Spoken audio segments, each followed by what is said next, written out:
지식은 힘이며 전문적인 지식은 가장 영리한 훈련되지 않은 마음에 대한 지배력을 부여합니다. 이제 우리는 정신의 진정한 힘을 이해하고 그것을 활용할 때입니다. 우리의 정신은 끊임없이 성장하고 확장될 수 있습니다. 그것은 단순한 생각의 도구가 아닌 우주를 이해하고 창조하는 힘입니다.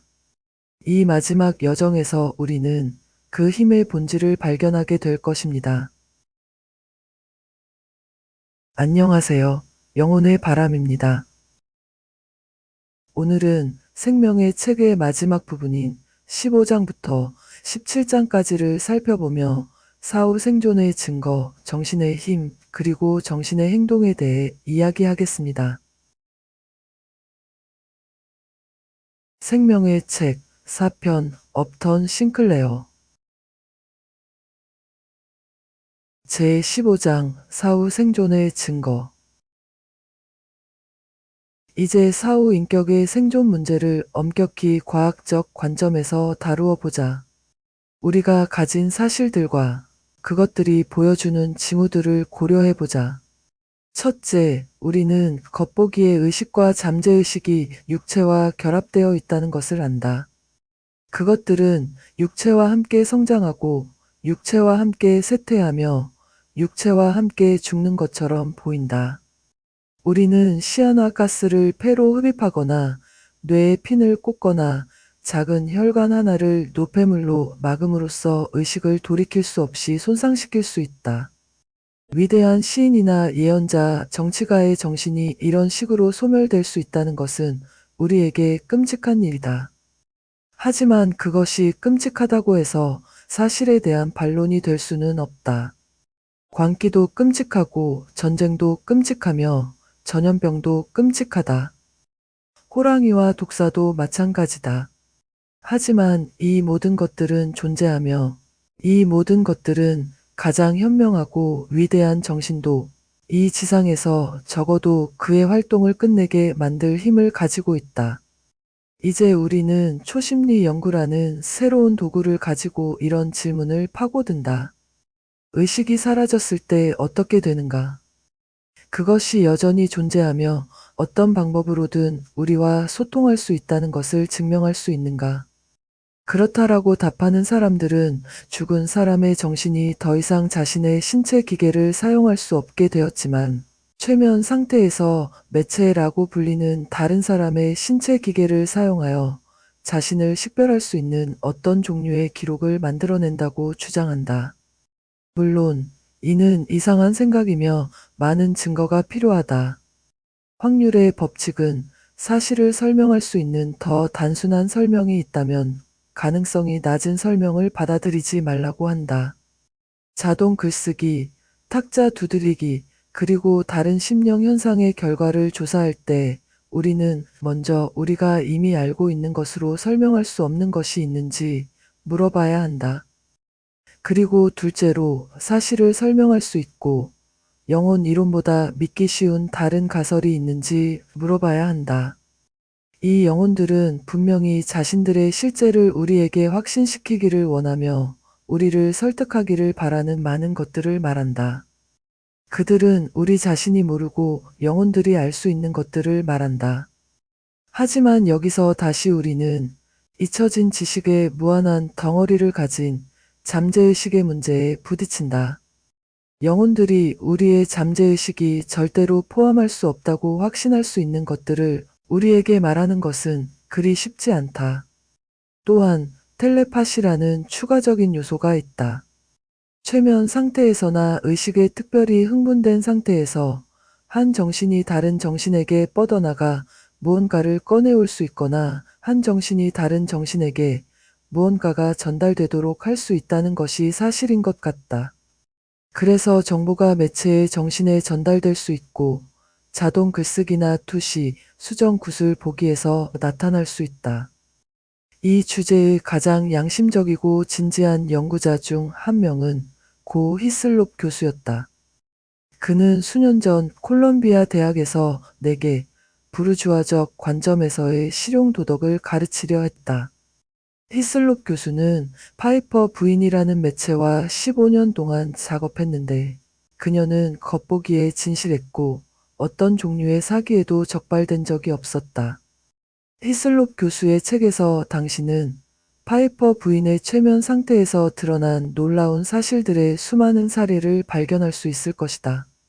히슬롭 교수는 텔레파시가 이러한 사실들을 설명할 수 있는 유일한 방법은 보편적인 잠재의식이 있다고 가정하거나 매체의 잠재의식이 다른 모든 살아있는 사람의 잠재의식에 접근하여 그것으로부터 무엇이든 꺼내올 수 있는 힘을 가지고 있다고 가정하는 것이라고 주장한다. 하지만 내 생각에는 그 사례가 그렇게 어렵지 않다. 예를 들어 히슬롭 교수는 파이퍼 부인이 오래전에 죽은 친척에 대한 사실들을 그에게 말해 주었다고 설명한다. 그는 그 사실들을 몰랐지만 나중에 확인할 수 있었다. 하지만 그것은 전혀 아무것도 증명하지 못한다. 히슬롭 교수가 자신의 친척들에 대한 이러한 사실들을 전혀 알지 못했다고 확신할 수 있는 방법이 없기 때문이다. 그 사실들은 그의 의식적 마음에는 전혀 없었더라도 잠재의식 속에 있었을 수 있다. 그는 책을 읽거나 소년으로서 놀면서 사람들이 이러한 일들에 대해 이야기하는 것을 들었을 수 있으며 말해지는 것에 전혀 주의를 기울이지 않았을 수도 있다. 그리고 올리버 로지 경이 그의 연구와 함께 왔다. 그의 연구에 대해 이런 말을 하고 싶다.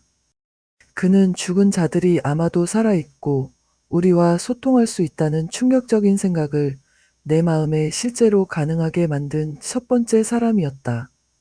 그가 말하고자 하는 것은 그의 책, 인간의 생존에서 찾을 수 있으며 위대한 과학자이자 위대한 사람이 자신에게 세상에서 가장 중요한 사실들로 보이는 것들을 당신에게 확신시킬 기회를 갖는 것이 공정해 보인다. 올리버 경의 아들 레이몬드는 전쟁에서 죽었고 그가 즉시 가족들과 소통하기 시작했다고 주장된다.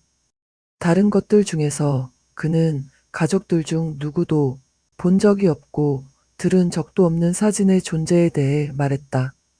그가 자세히 설명한 단체의 사진이었다. 하지만 물론 이 단체의 다른 사람들이 그 사진의 존재를 알고 있었고 따라서 우리는 다시 올리버 경의 가족 중 누군가가 자신도 모르게 그 사진에 대한 인상이나 설명을 잠재의식 속에 받아들였을 가능성이 있다. 만약 실험해보고 싶다면 당신은 자주 잠자는 아이에게 말을 걸어 그 아이의 꿈에서 역할을 할 수 있다는 것을 발견할 것이다. 그리고 그것은 가족 구성원이 사진의 존재에 대한 정보를 알지 못한 채 얻을 수 있는 수천 가지 다른 방법들 중 하나일 뿐이다. 고려해야 할 또 다른 가능성이 있다. 의식의 일부가 생존할 수 있으며 반드시 영원할 필요는 없다. 우리는 죽음이 일어날 때 시체를 보고 원한다면 시체를 수천 년 동안 보존할 수 있다는 것을 안다. 의식적 삶이 갑자기 끝날 때 의식이나 잠재의식의 일부가 육체에서 분리되어 남아있다가 우주적 정신 에너지로 천천히 사라질 수 있는 것은 왜 불가능한가? 육체에는 뼈대라는 단단한 부분이 있어서 얼마 동안 생존한다. 마찬가지로 정신에도 이와 비슷하게 단단하고 지속적인 중심부가 있을 수 없을까? 물론 의식이 뇌의 기능이라면 뇌가 부패하면서 함께 부패해야 한다. 하지만 뇌가 의식의 기능이라면 어떨까? 내가 볼 때 이것도 똑같이 가능한 추측이다. 나는 이 생각의 타당성을 보여주는 많은 사실들을 발견한다. 최면 현상에서 최근에 죽은 사람들의 영혼이 가장 강한 생명력을 보이는 것처럼 보인다는 것을 알 수 있다. 물론 당신은 도시의 백색광 지역에 있는 어떤 무당집에 가서 시저와 나폴레옹, 알렉산더 대왕과 교신할 수 있다. 매체가 문학적이지 않다면 햄릿, 돈키호테, 지그프리트, 아킬레스와도 교신할 수 있다. 하지만 이 사람들 중 누구에게서도 실제감을 찾을 수 없을 것이며 그들은 자신들의 일상생활의 세부사항에 대해 그다지 많은 것을 말해주지 않을 것이다. 영혼들이 우리에게 말하는 것의 대부분이 우리 시대의 것이라는 사실은 죽은 자들이 영원히 생존한다는 생각에 의문을 제기하게 한다. 만약 소포클레스의 영혼이 지구로 돌아와 그의 잃어버린 비극들을 찾을 수 있는 곳을 알려준다면 얼마나 단순하게 우리를 설득할 수 있을까? 소포클레스의 영혼이 우리의 아름다움과 지혜에 대한 큰 필요를 보고 우리에게 그의 작품을 주는데 관심이 있을 거라고 생각할 수도 있다. 의식적 마음의 지도 아래에서 작동하는 천재성으로부터 우리는 숭고함, 위엄, 힘을 얻는다. 하지만 최면 매체들이 우리에게 주는 것은 그 도덕적, 지적 품질에서 잠재의식의 작용을 시사한다. 그것은 예를 들어 해리된 인격들에게서 얻는 것과 정확히 같다. 물론 세인트 루이스의 한 부인이 자동 글쓰기로 만든 페이션스 워스의 책들이 있다. 그녀는 명백한 선의로 자신의 의식적 인격은 페이션스와 그녀의 모든 생각과 행동에 대해 전혀 모른다고 말한다. 페이션스는 독특한 종류의 옛 영어로 긴 소설과 드라마를 쓰고 세인트 루이스의 부인은 이 언어에 대해 아무것도 모른다.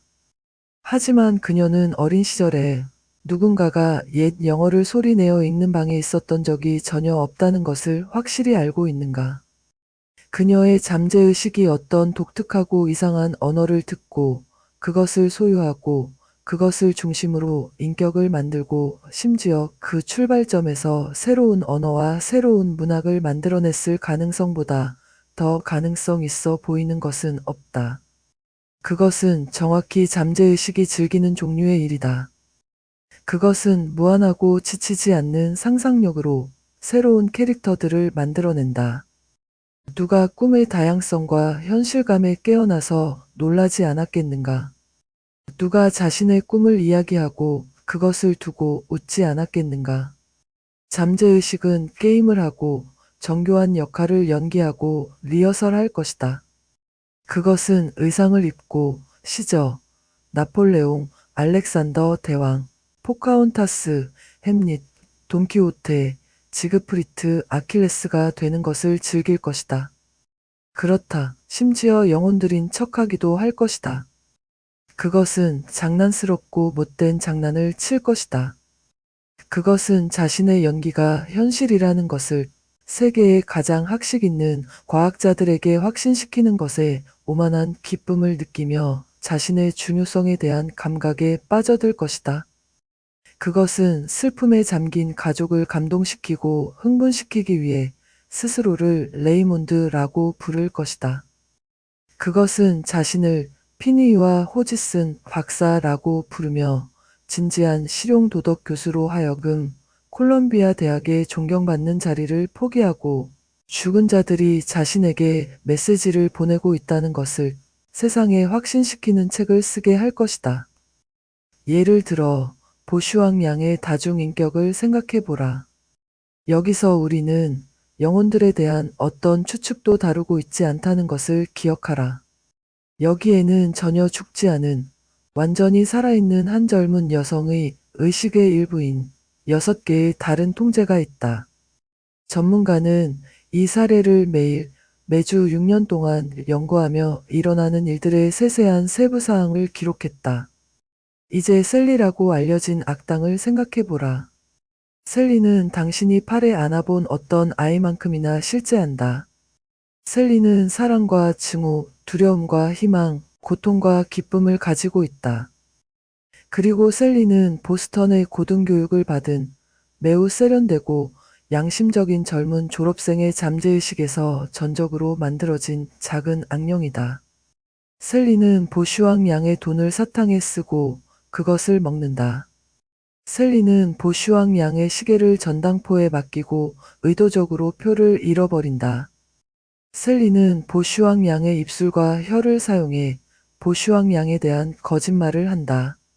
셀리는 보슈왕 양을 말 못하게 하거나 그녀에게 말해진 것과 정반대로 듣게 만든다. 그렇다. 그리고 셀리는 자신의 생명을 위해 간절히 호소하고 싸운다.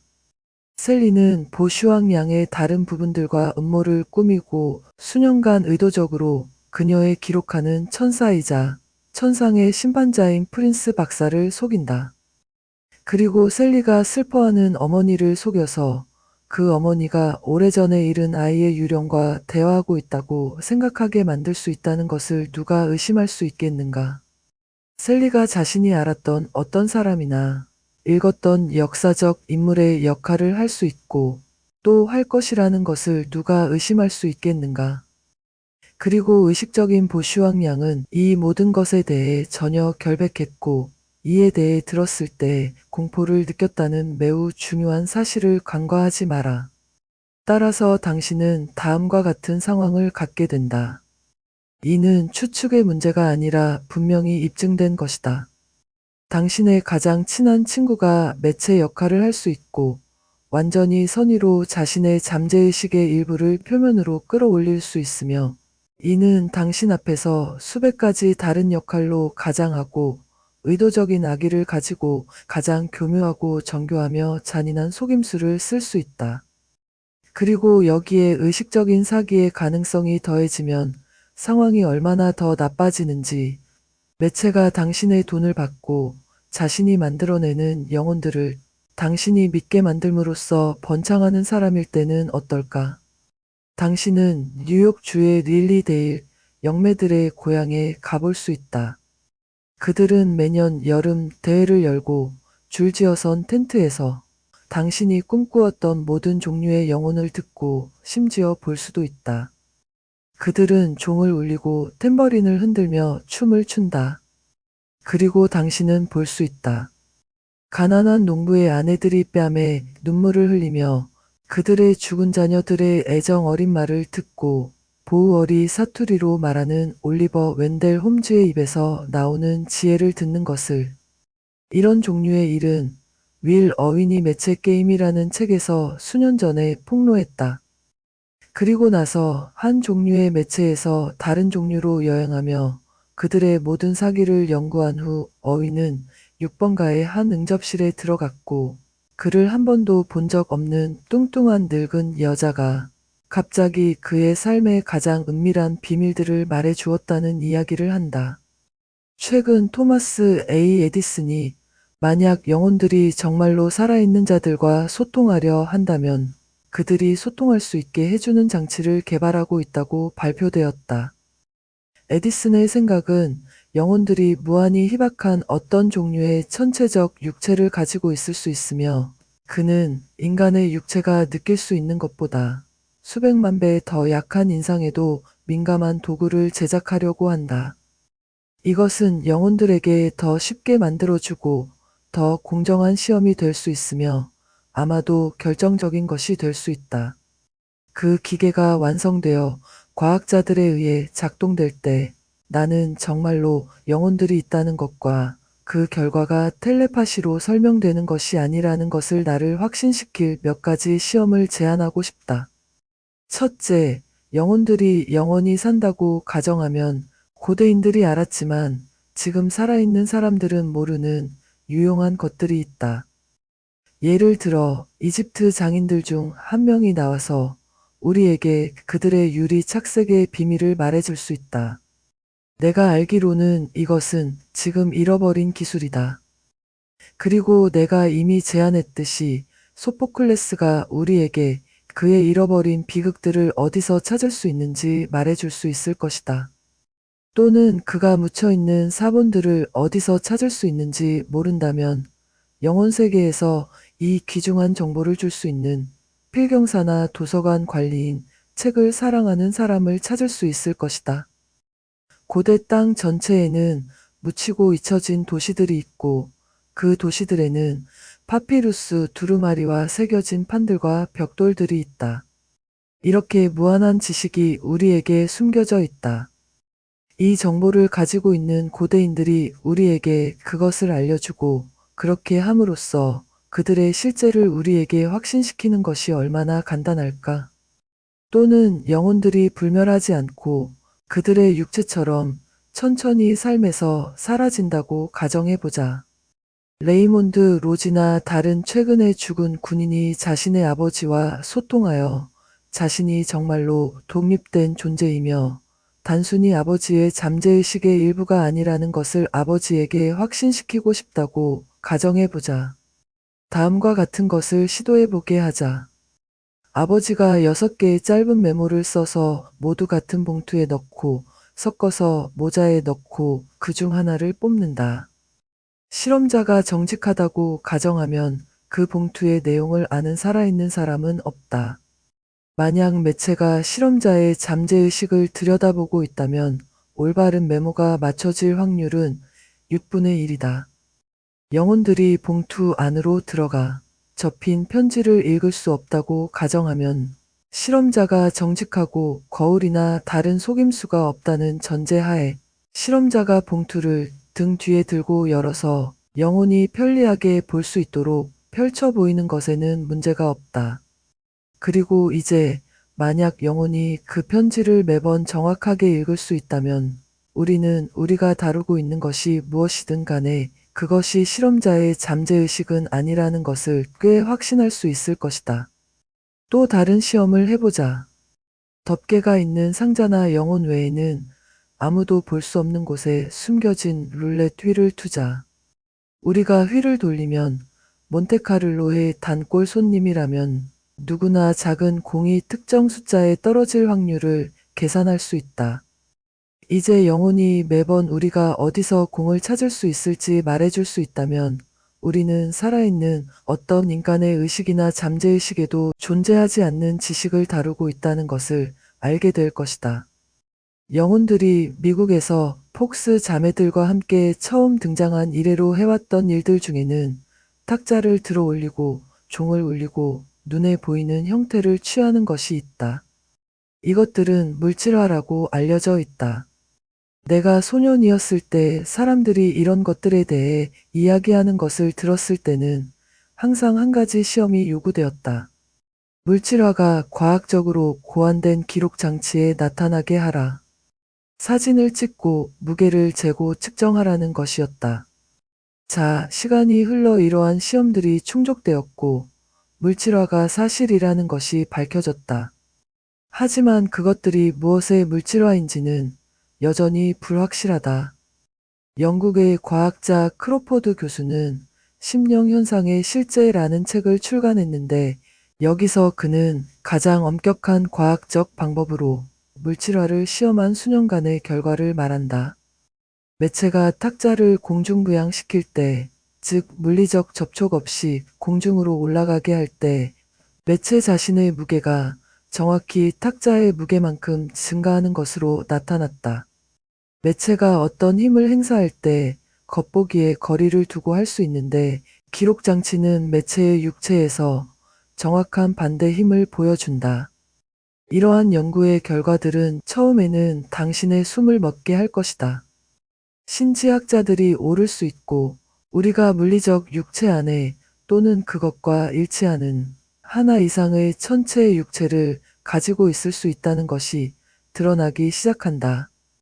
그리고 최면 상태에서 우리는 조각가가 점토를 만드는 것처럼 정확히 우리의 상상에 따라 이 천체의 육체를 만들고 변형할 수 있다. 우리의 잠재의식은 그로부터 물질 덩어리를 투사하여 이것들이 모든 종류의 형태를 취하게 할 수 있는 힘을 가지고 있다. 예를 들어 무수히 많이 사진 찍힌 인간의 얼굴들이 있다. 또는 육체는 탁자를 들어 올리고 압력 장치에 기록되고 저울로 측정된 힘을 행사하는 긴 막대나 뱀 같은 돌출부를 쏘아낼 수 있다. 내가 쓰는 동안 한 친구가 $15짜리 책 한 권을 빌려주었다. 이는 미넨의 의사인 슈랭크 노칭 남작의 정교한 저작을 막 출간한 번역본으로 이 분야에서의 4년간의 실험에 대한 자세한 내용을 담고 있다. 이 연구자는 사기를 배제하려는 노력이 매우 엄격해서 매체를 벗겨 검은 타이츠를 입히고 바느질로 꿰맸을 뿐만 아니라 매체가 앉아있는 캐비닛은 검은 천으로 된 큰 자루였고 모든 곳이 기계로 단단히 꿰매져 있었다. 시험 전후로 매체의 몸의 모든 틈새를 수색했고 캐비닛의 모든 인치를 조사했다. 연구자들은 매체로부터 몇 피트 안에 앉아 있었고 커튼을 젖히고 그녀의 손과 발을 잡은 채로 그녀의 입, 겨드랑이, 가슴, 옆구리에서 큰 덩어리의 회색과 흰색 물질이 나오는 것을 지켜볼 수 있었다. 이는 인쇄물을 쉽게 읽을 수 있는 밝은 붉은빛 아래에서 일어났고 매체는 스스로 빨간 전기 토치로 현상을 비추었다. 연구자들은 이 환영 형태들을 조사하고 부드럽게 만져보고 그것들에 의해 만져지는 것이 허용되었다. 동물의 혀처럼 부드럽고 미끄러웠다. 하지만 때로는 이것들이 잘못 행동하여 그들의 눈을 치고 상처를 입히기도 했다. 매체는 잘 알려진 프랑스 극작가의 아내의 집에 살고 있던 젊은 프랑스 소녀였다. 그녀는 영매주의적 사상으로 시작했지만 일어나는 일들에 대해 사실적인 태도를 취하게 되었고 최면 상태에서 참석한 사람들의 요청에 따라 이러한 분비물들을 손이나 얼굴 모양으로 만들기 위해 노력했다.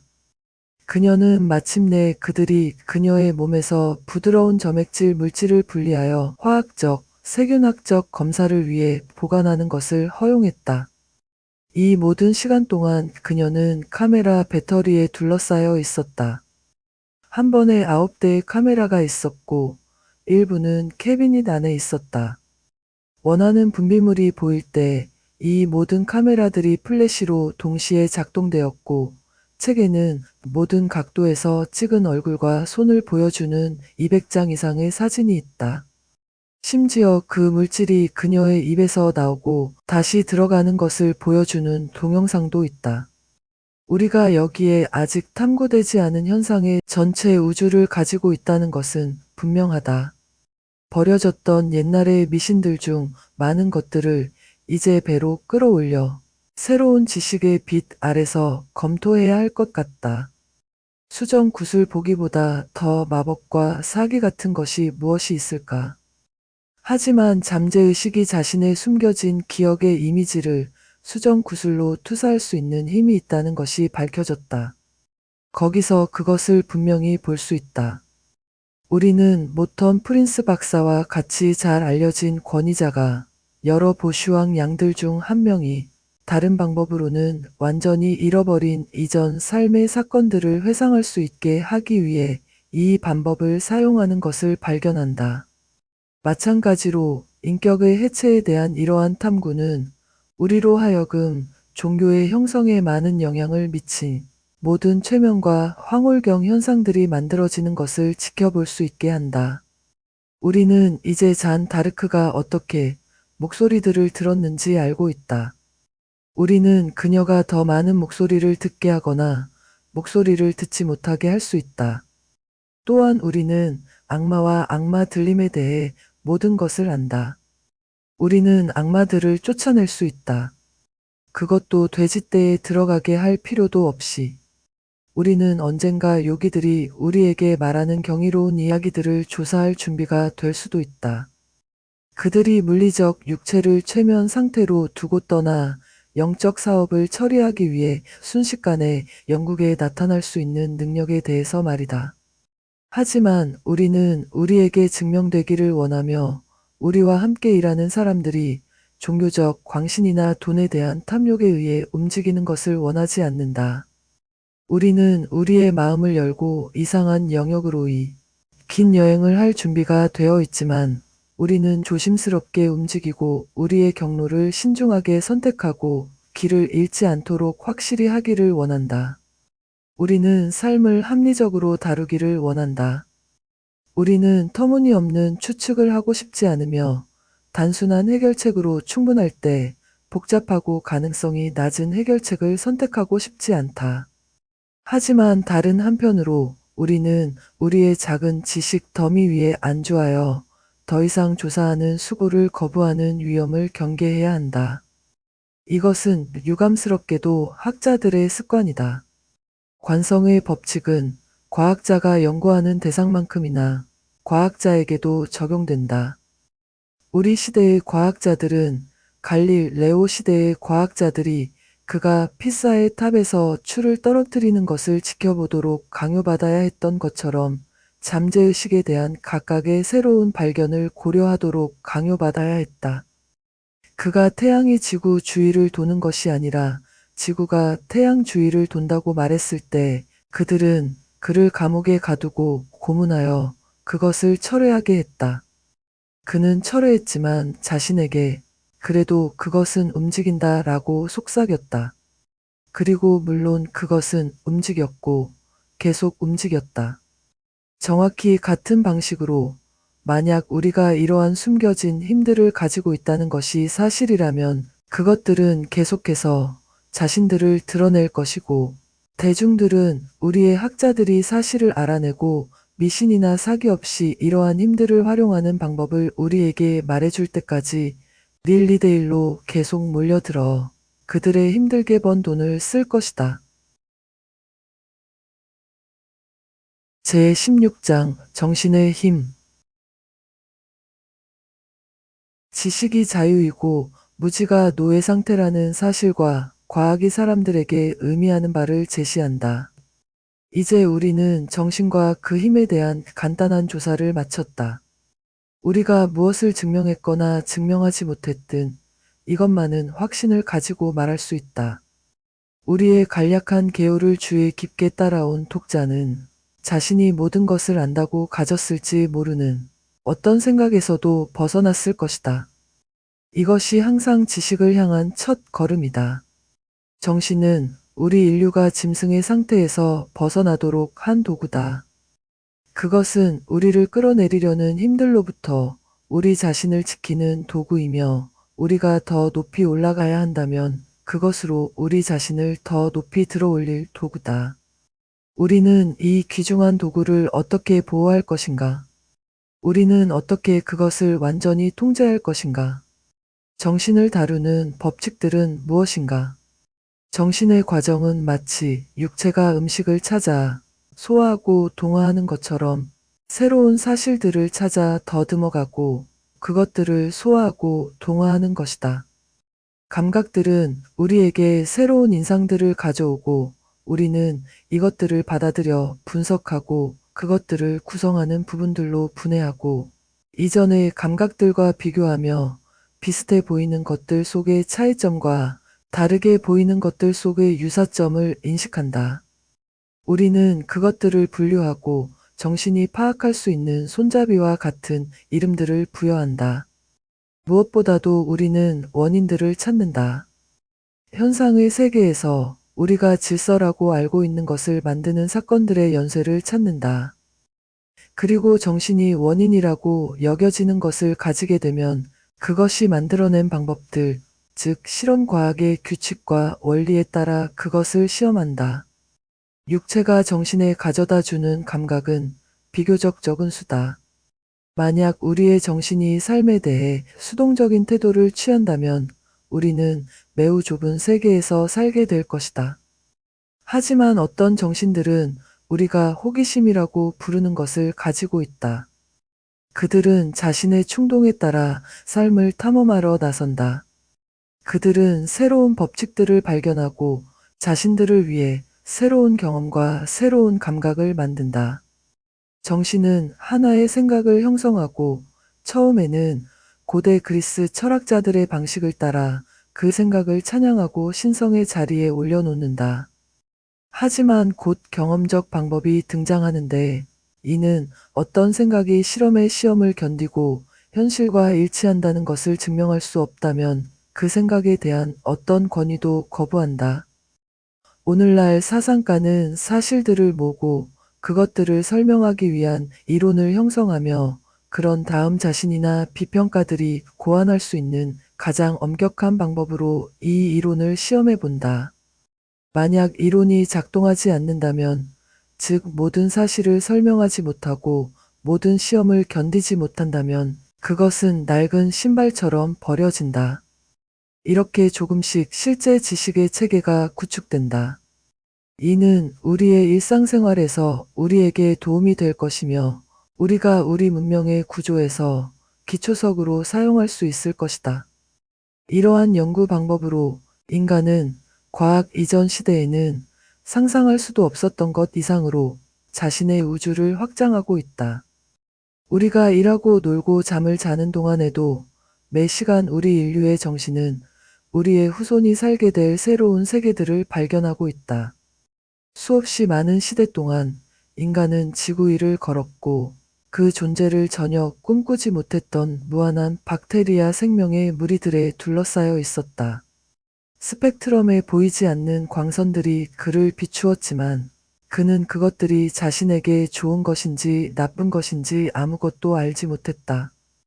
그는 머리를 들어 거대한 태양들의 우주를 보았는데 그것들과 비교하면 그의 세계는 단지 먼지 한 톨에 불과했다.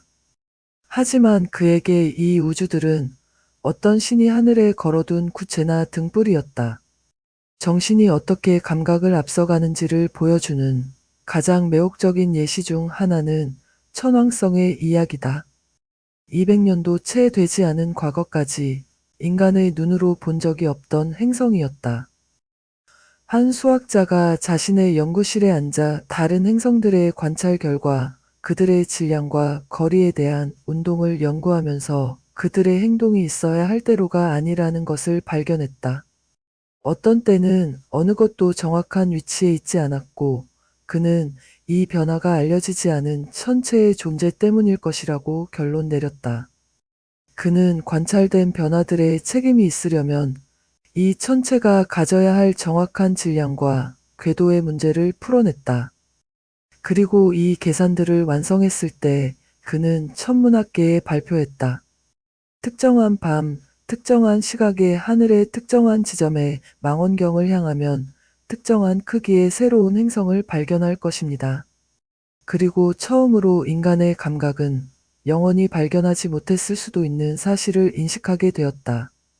새로운 행성에 대한 정확한 지식의 중요성은 일반인에게는 분명하지 않을 수 있다. 하지만 만약 발견된 것이 엔진을 움직이거나 암을 파괴할 수 있는 알려지지 않은 광선과 같은 것이라면 우리는 연구의 가치를 깨닫게 되고 세계 상업의 주인들은 이러한 지식을 늘리기 위해 여기저기서 약간의 돈을 기꺼이 내놓으려 할 것이다. 하지만 이제는 자신들의 존엄성과 중요성을 인식하게 된 과학자들은 현실에 대한 어떤 지식도 쓸모없는 것이 없고 자연에 대한 어떤 연구도 낭비되는 것이 없다는 것을 이해한다. 쥐와 땅다람쥐의 몸에 사는 벼룩들을 설명하고 분류하고 현미경으로 이 벼룩들의 피에 사는 박테리아를 연구하는 것이 인간의 신성함에 걸맞지 않은 일이라고 말할 수도 있을 것이다. 하지만 곧 벼룩과 벼룩 질병에 대한 이 지식이 존재하고 이용 가능하게 됨으로써 한 박테리아 학자가 과거 역사에서 수백 번이나 유럽과 아시아의 인구 대부분을 쓸어버린 무서운 흑사병의 비밀을 발견하게 된다. 마크 트웨이는 그의 코네티컷 양키에서 주인공이 어떻게 일식을 미리 알았기 때문에 마법사 멀린을 이길 수 있었는지를 말한다. 물론 이것은 소설이었다. 하지만 사실을 선호한다면 프랑스의 마술사 우딘의 회고록에서 그가 어떻게 아랍 부족들을 프랑스 정부에 복종하게 만들었는지 읽을 수 있다. 그는 위대한 족장들의 힘을 빼앗음으로써 일을 해냈다. 그는 그들을 극장에 모아놓고 그들의 힘센 사람들을 무대로 초대했다. 거기에는 쇠로 된 추가 있었는데 우딘이 허락할 때는 들 수 있었고 금지할 때는 들 수 없었다. 이 고귀한 야만인들은 전자석에 대해 전혀 들어본 적이 없었고 그들의 발 아래 단단한 나무 바닥을 통해 작용할 수 있는 힘을 상상할 수 없었다. 이러한 것들은 비록 사소하지만 무지와 지식의 차이, 그리고 지식이 주는 힘을 보여주는데 도움이 된다. 아는 사람은 모르는 사람들에게 신과 같다. 그는 그들을 노예로 만들 수 있고 그들의 삶을 가지고 원하는 대로 할 수 있으며 그들은 스스로를 도울 힘이 없다. 그들을 돕고자 하는 사람은 누구든 그들에게 지식, 진정한 지식을 주는 것으로 시작해야 한다. 지식 없이는 자유라는 것이 있을 수 없으며 그것은 최선의 지식이어야 하고 새로운 지식이어야 한다. 낡은 지식으로 무장하고 새로운 지식에 맞서는 사람은 활과 화살 그리고 머리 위에 우산을 가지고 기관총을 맞서러 간 중국인과 같다. 한때 지식은 왕과 사제들, 지배계급의 특권이었다. 하지만 이 최고의 힘은 그들에게서 빼앗겼고 이것이 지금까지 이루어진 인류 진보의 가장 큰 발걸음이다. 구하라. 그러면 찾을 것이요는 오늘날 지식에 관한 법칙이다. 문을 두드리라. 그러면 열릴 것이니라. 내 정신의 책에서 나는 당신에게 지식이 당신의 값을 매길 수 없는 생득권이며 이 유산을 당신에게서 빼앗으려 하는 모든 사람과 기관, 신조, 공식들을 거부해야 한다고 말한다.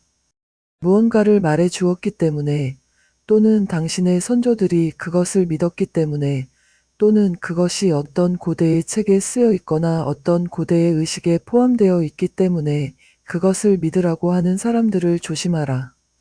이러한 오래된 주문들의 사슬을 깨뜨려라. 그리고 동시에 그것들을 대체하기 위해 고안된 현대의 주문들도 조심하라. 플라톤이 광장의 우상이라고 부른 정당의 구호와 암호들, 당신의 발을 옭아매려고 설치된 편견들을 조심하라. 허식을 조심하라. 그것은 정치인들과 신문들이 그들의 부정을 가리기 위해 인위적으로 만들어낸 고귀한 감정의 허울이다. 당신이 계급 갈등의 세계에 살고 있다는 것을 기억하라. 당신의 삶의 매 순간, 당신의 정신은 비밀스러운 적들에 의해 포위되어 있다. 당신의 정신은 당신을 자신들의 목적을 위해 이용하려는 사람들이 의도적으로 방출한 독가스 구름에 노출되어 있다. 그들의 목적은 당신의 것이 아니다. 우리가 사랑했던 옛날 동화에서 주인공은 그 시대의 위험으로부터 마법의 보호를 받았다. 하지만 어떤 영웅과 어떤 마법이 현대인을 군국주의, 민족주의, 그리고 자본주의와 제국주의의 선전으로부터 지켜줄 수 있을까? 정신은 육체와 마찬가지로 훈련될 수 있고 건전한 습관을 배울 수 있으며 그 힘을 엄청나게 증가시킬 수 있다. 정신과 기억력 훈련에 관한 많은 책들이 있는데 일부는 유용하고 일부는 쓰레기다. 널리 광고되는 펠모니즘이라는 영국의 시스템이 있다. 나는 개인적으로 시험해보지 않았지만 쉽게 보증을 해주지 않는 많은 사람들의 보증을 얻었다. 이것은 응용 심리학의 주제이며 의학이나 법률 또는 다른 예술 분야에서처럼 엄청난 양의 사기가 있지만 또한 진정한 지식이 인내심 있게 축적되고 표준화되고 있다. 미국 정부가 급히 군대가 필요했을 때 수백만 명의 젊은이들을 무작위로 차량 운전병이나 조종사로 만들지 않았다. 그들은 반응 시간을 결정하고 정신과 신체의 협응을 시험하는 새로운 방법들을 사용했다. 최근 나는 캘리포니아의 휘티어 교정학교를 방문했는데 이곳은 비행 소년들이 주에 의해 교육받는 곳이다. 한 소년이 재단사 일장에서 일하도록 배치되었는데 그는 코트의 단추와 단추 구멍을 제자리에 맞추지 못한다는 것이 발견되었다. 캘리포니아주는 그리고 그 전에는 조지아주에서 9년 동안 이 소년에게 단추와 단추 구멍을 맞추는 것을 가르치려 노력했다. 이 노력은 약 5,000달러의 비용이 들었으며 망가진 모든 코트들과 피해자와 그의 교사들이 모든 정신적 고통은 말할 것도 없다. 마침내 누군가가 캘리포니아주를 설득하여 몇천 달러를 들여 기관의 모든 수감자들을 검사할 심리학 부서를 설치하게 했다. 그래서 30분의 검사로 이 소년이 정신적으로 결함이 있다는 사실이 밝혀졌다. 그의 육체는 18살이었지만 그의 정신은 8살에 불과했고 따라서 그는 결코 단추와 단추구멍을 맞추는 기술을 달성할 수 없었을 것이다. 이것은 터만의 지능의 측정에서 읽을 수 있는 새로운 과학이다. 정상 아이들을 검사함으로써 특정 연령에서 특정 과제들을 수행할 수 있다는 것이 확립되었다. 3살의 아이는 자신의 눈, 코, 입을 가리킬 수 있다. 유금절의 문장을 반복할 수 있고 2자리 숫자를 반복할 수 있으며 자신의 성을 말할 수 있다. 나이 든 아이들은 그림을 보고 무엇을 보았는지 말하고 그림에 누락된 것들을 알아차리고 무게에 따라 블록을 정렬하고 단어들을 문장으로 배열하고 진술의 부조리를 알아차리고 거꾸로 세고 거스름돈을 계산할 것을 요구받는다. 15살의 아이들은 우화를 해석하고 시계의 바늘을 뒤집는 등의 것을 요구받는다. 물론 항상 변화가 있다. 모든 아이는 어떤 종류의 시험에서는 다른 것들보다 더 잘할 것이다. 하지만 다양한 시험들을 하고 평균을 내서 당신은 아이의 정신 연령을 확립하게 된다. 이는 육체적 연령과 크게 다를 수 있다. 당신은 정신이 완전히 성장을 멈춘 아이들을 발견할 수 있고 그들은 특별한 교육 방법으로만 성장할 수 있다. 계몽된 지역사회들은 이제 결함이 있는 아이들을 위한 별도의 학교를 운영하고 있다. 이는 그들의 능력을 넘어선 것을 배우도록 가련한 어린 불행한 아이들을 강요하려고 자작나무 막대기를 닳도록 사용하던 옛날식 교사를 대체하고 있다. 같은 방식으로 심리학은 산업과 범죄 탐지에도 적용될 수 있다. 여기에도 엄청난 양의 가짜가 있지만 과학의 시작도 있다. 우리의 법은 아직 범죄 수사에서 자동 글쓰기와 최면 상태의 사용을 허용하지 않지만 때로는 기억 연상과 같은 더 단순한 시험들을 허용했다. 조사관은 100개의 사물 이름 목록을 준비하고 그 이름들을 하나씩 읽으며 조사 대상자에게 각 단어가 차례로 그에게 떠오르게 하는 첫 번째 것을 말하도록 요구한다. 엔진은 증기를 연상시키거나 아마도 기차를 연상시킬 것이다. 코트는 바지를 연상시키거나 아마도 주머니를 연상시킬 것이다. 이런 식이다. 조사관은 초시계를 들고 이러한 반응 각각이 걸리는 시간을 초 단위로 기록한다. 아무것도 숨기려 하지 않는 보통 사람은 모든 연상을 즉시 말할 것이고 반응 시간은 대략 비슷할 것이다. 하지만 누군가가 방금 도끼로 누군가를 살해하고 시체를 삽으로 지하실에 묻고 지갑과 시계, 로켓, 그리고 여러 가지 물건들을 가져가고 유리를 깨고 지하실 창문을 통해 빠져나왔다고 가정해보자. 그리고 이제 심리학자가 100개의 물건 목록에 예기치 않게 이러한 것들 중 일부를 포함시켰다고 가정해보자. 매번 범죄자의 첫 번째 기억 연상은 그가 말하고 싶지 않은 것일 것이다. 그는 다른 것을 찾아야 할 것이고 그것은 불가피하게 시간이 걸린다. 한두 번의 그런 지연은 우연일 수 있다. 하지만 살인이나 살인 방법, 현장을 암시하는 것이 나올 때마다 혼란과 지연이 관찰된다면 의식적 마음이 잠재의식적 마음을 방해하고 있다는 것을 확신할 수 있다. 의식적 마음과 잠재의식적 마음의 차이는 항상 감지할 수 있으며 실험에서 철저할 수 있다면 의식적 마음이 숨기려 하는 것이 잠재의식적 마음에 있다는 것을 확실히 알 수 있다. 삶의 모든 곳에서와 마찬가지로 지식은 힘이며 전문적인 지식은 가장 영리한 훈련되지 않은 마음에 대한 지배력을 부여한다. 유일한 문제는 우리의 현재 사회체제에서 훈련된 마음이 계급 특권의 이익을 위해 일하는 경향이 매우 크다는 것이다.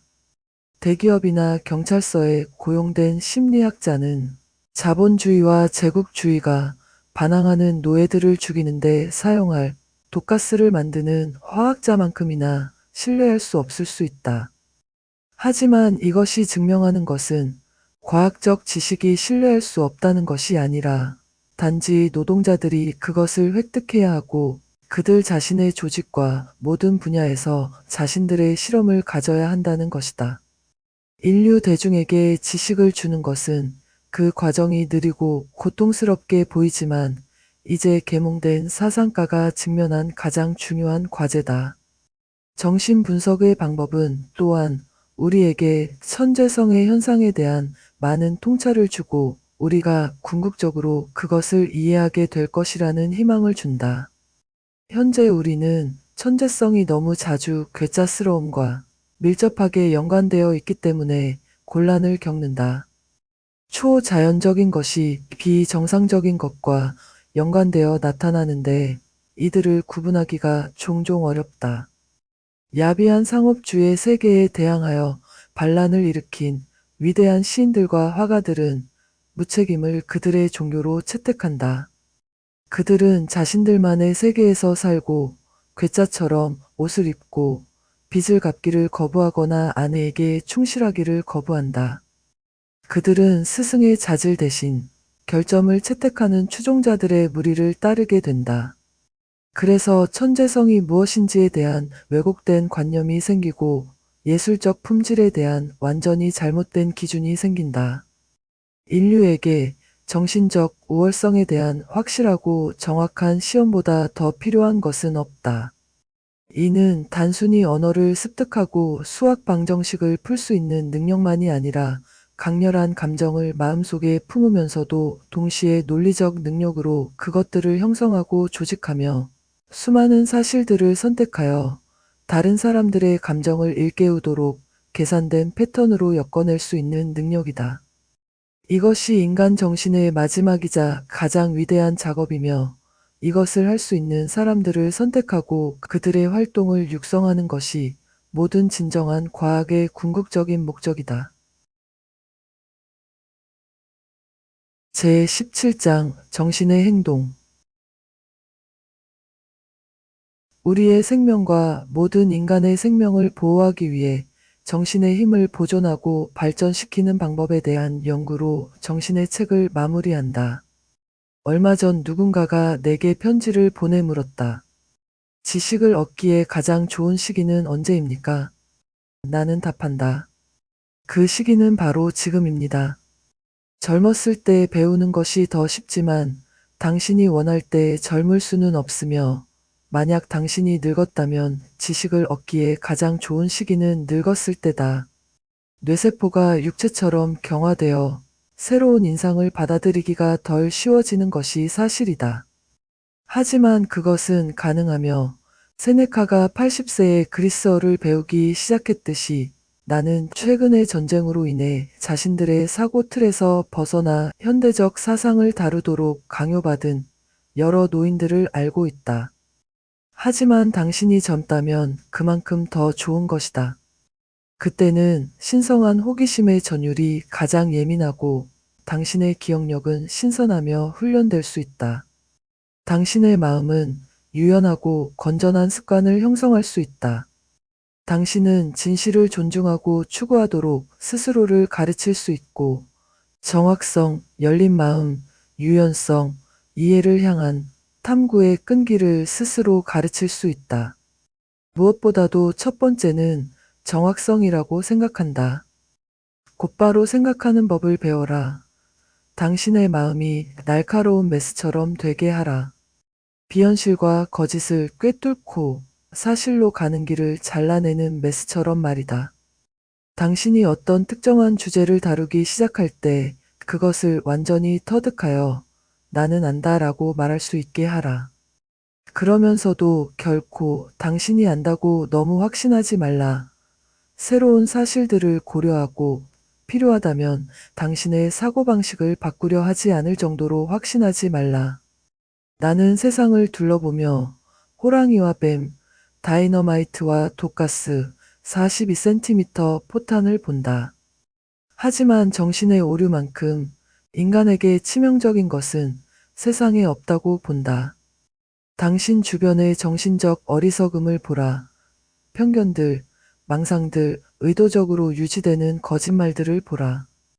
그리고 이 모든 것의 낭비, 이 모든 것의 안타까움을 깨달아라. 모든 사람은 자신만의 애완 망상을 가지고 있는 것 같다. 그것들이 자신의 것이기 때문에 가슴에 껴안고 사랑한다. 만약 당신이 그들의 망상을 빼앗으려 한다면 그것은 마치 여인의 팔에서 그녀가 낳은 아이를 빼앗는 것과 같다. 나는 종교의 이윤이라는 책을 썼는데 매주 그 책을 읽고 기쁨과 유익을 얻었다고 말하는 사람들의 편지가 끊이지 않는다. 그들은 인류의 어리석음과 망상에 대해 많이 가르쳐 준 것에 대해 감사하다고 한다. 그것은 모두 옳고 진실하지만 우연히 그들의 취미가 된 특별한 취미를 다루는 두세 페이지는 예외라는 것이다. 다른 모든 신조에 대해 내가 말한 것은 맞지만 몰몬교가 존엄하고 영감을 받은 종교이며 하늘로부터의 선물이라는 것을 이해하지 못한다는 것이다. 만약 내가 몰몬경을 주의 깊게 연구한다면 나의 오류를 깨달을 것이라고 한다. 또는 크리스천 사이언티스트나 신지학자들 혹은 다른 이들과는 다른 신지학자들의 특정 분파에 대해 말한 것을 제외하고는 모두 괜찮다고 한다. 오늘 내 책상에는 내 많은 책을 읽은 한 사람의 편지가 놓여 있다. 그는 이제 나와 결별해야 한다는 것에 비통해하고 있다. 그는 내가 제7일 안식일 예수재림교에 대해 무례하게 말하는 것을 허용하고 있다는 것을 발견했는데 반면 그는 세상에서 지금 이루어지고 있는 성경 예언의 경이로움을 보여줄 준비가 되어 있다. 어떻게 신의 계시를 받은 종교만이 법으로 안식일을 확립하려는 현재의 움직임을 예견할 수 있었겠는가? 그렇다. 그리고 곧 나는 예언의 마지막 원자가 성취되는 것을 보게 될 것이다. 안식일법을 지키지 않는 것에 대한 사형 선고가 있을 것이다. 열린 마음이라는 크고 귀중한 미덕을 기르라. 당신의 사고를 외부의 강제로부터 자유롭게 할 뿐만 아니라 더 치명적인 자기 자신이 만든 강제, 즉 편견과 미신으로부터 자유롭게 하라. 인류의 편견과 미신은 정신분석가가 발견한 병든 정신상태와 같다. 그가 잠재의식 속의 콤플렉스라고 부르는 것, 즉 혼란의 중심이 되어 전체 존재를 혼란 상태로 만드는 얽힘이나 매듭과 같은 것이다. 각 집단의 사람들, 각 종파나 계급은 그들의 소중한 교리, 암호, 성스러운 말들과 상투적 문구들을 가지고 있다. 이것들은 그들의 전체 존재를 광신으로 불타오르게 한다. 그들은 또한 공포증을 가지고 있는데 그들 앞에서는 뇌에 폭풍을 일으키지 않고는 말할 수 없는 공포의 단어들이다. 현재 우리 시대의 두려운 단어는 공산주의자다. 당신은 누군가가 경찰에 전화하지 않고는 거의 그 단어를 말할 수 없다. 하지만 당신이 공산주의자를 만날 때 그는 무엇인가? 세상을 더 살기 좋은 곳으로 만들 방법을 생각해낸 지친 연약한 학생이며 그의 범죄는 다른 사람들에게 자신의 생각을 말한다는 것이다. 또는 아마도 당신은 다른 편에 속해 있을 것이고 그러면 당신의 공포의 단어는 자본가일 것이다. 당신이 자본가를 만나면 무엇을 발견하는가?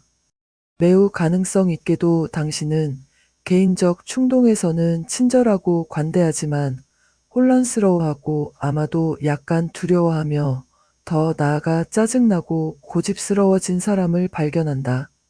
그래서 당신은 거의 모든 사람이 그들이 살고 있는 제도와 시스템보다 더 나은 존재라는 것을 깨닫게 된다. 당신은 사회 재조직의 문제에 당신의 추론 능력을 적용할 긴급한 필요성을 깨닫게 된다. 또한 당신의 정신의 일에서 고대의 미덕인 겸손을 기르라. 왜 인간의 영혼이 교만해야 하는가? 라는 오래된 시가 있는데 아마도 당신의 학교 독본에 있었을 것이다.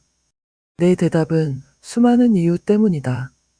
인간의 영혼은 교만해야 하고 반드시 교만해야 한다. 왜냐하면 그 안에서 생명이 고동치고 있고 생명은 경이로운 것이며 생명의 흥분은 영원하기 때문이다. 어제 나는 젊은 어머니를 만났다. 시인들의 모든 비관주의가 젊은 어머니의 자부심 앞에서 무슨 소용이 있겠는가. 어머나, 그녀는 외쳤고 그녀의 얼굴은 기쁨으로 빛났다. 그가 구구라고 말했어요. 그렇다. 그는 구구라고 말했다. 세상이 시작된 이래로 그런 경이로움을 이룬 아기는 없었다. 곧 보세요, 보세요. 그가 걸으려고 해요. 가될 것이다. 그러면 그는 학교에서 좋은 성적을 받게 될 것이고 곧 천재성의 징후를 보이게 될 것이다. 그 젊은 어머니의 마음은 세상에 자기 아이만큼 놀라운 다른 아이들이 있다는 것을 깨닫기 위해 항상 노력해야 할 것이다. 그리고 아마도 다른 아이가 자기 아이보다 더 놀랍다는 것을 깨달을 수 있는 젊은 어머니들이 생기기까지는 많은 세대의 정신적 노력이 필요할 것이다. 다시 말해서 우리는 우리의 마음을 넓히는 분명한 과정을 통해 다른 사람들의 삶을 깨닫게 되고 우리가 자연스럽게 우리 자신의 삶에 가지는 관심을 그들에게 옮기며 그들을 우리 자신과 동등한 상태로 받아들이게 된다. 이것은 정신이 우리를 위해 해야 하는 서비스 중 하나다. 이것은 우리를 문명화하는 과정이다. 그리고 또 다른 더욱 중요한 과제가 있는데 그것은 우리가 우리의 이 삶을 전적으로 만드는 것이 아니며 우리 것이 아닌 힘과 지혜의 우주가 있고 우리는 그것을 끌어다 쓴다는 사실을 우리에게 분명히 하는 것이다. 주를 경외하는 것이 지혜의 시작이다 라고 시편 저자는 말했다. 우리는 이제 두려움이 삶을 파괴하는 추한 감정이라는 것을 안다. 하지만 그것은 정화되어 진정한 겸손이 될 수 있으며 생각하는 모든 사람이 삶과 그 기적들에 대해 느껴야 하는 것이다. 또한 인간은 기쁨을 가질 것이다. 존재라는 높고 경이로운 모험을 공유하도록 주어졌기 때문이다. 육체의 즐거움에는 한계가 있고 그것은 빨리 온다. 하지만 정신의 즐거움은 무한하며 그것을 진정으로 이해하는 사람은 삶에서 지루한 순간을 가질 수 없다. 현대 사상의 열쇠를 가진 사람, 지식이 무엇이며 어디서 찾아야 하는지 아는 사람에게 정신의 삶은 그 앞에 끊임없이 펼쳐지는 즐거움의 파노라마다. 우리 조상들의 정신에는 하나의 우주가 있었다. 하지만 우리의 정신에는 많은 우주들이 있고 새로운 것들이 계속해서 발견된다. 유일한 질문은 당신이 어떤 것을 선택할 것인가 하는 것이다. 당신은 외부 공간의 우주, 무한한 물질 세계를 선택할 것인가? 지구 표면을 기어다니는 당신이 볼 수 있는 가장 작은 곤충을 생각해보라. 그 곤충이 지구에 비해 작은 만큼 고성능 망원경과 사진 카메라, 현미경으로 우리 눈에 보이게 된 우주에 비해 지구는 수백만 배나 더 작다. 만약 당신이 이 공간 세계의 기적들을 알고 싶다면 아레니우스의 우주의 생명 또는 사이먼 뉴컴의 천문학의 사이드라이트를 읽어보라. 여기서는 분광경을 통해 우리가 별들의 화학을 가지고 있다고 말하는 것으로 충분하다. 우리는 같은 방법으로 별들의 속도와 방향을 측정할 수 있다. 우리는 별들의 크기를 측정하는 법을 배웠고 우리가 볼 수도 없는 별들을 연구하고 있다.